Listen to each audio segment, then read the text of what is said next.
How to enable ChatGPT plugins without errors. Hi everyone, I'm here to assist you today without any delay. Let's jump right in. First, open ChatGPT on your device. Make sure you're logged into your account. After you're logged into your account, click on the ChatGPT icon at the top left corner of your screen.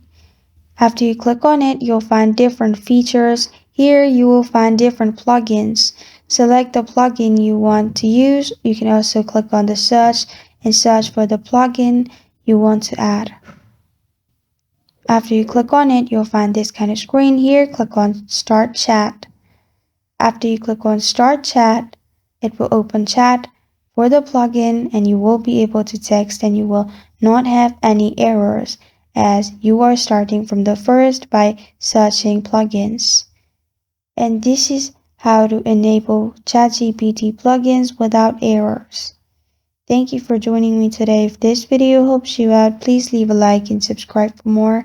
Got a question or want to suggest a topic? Comment below. Thank you for watching.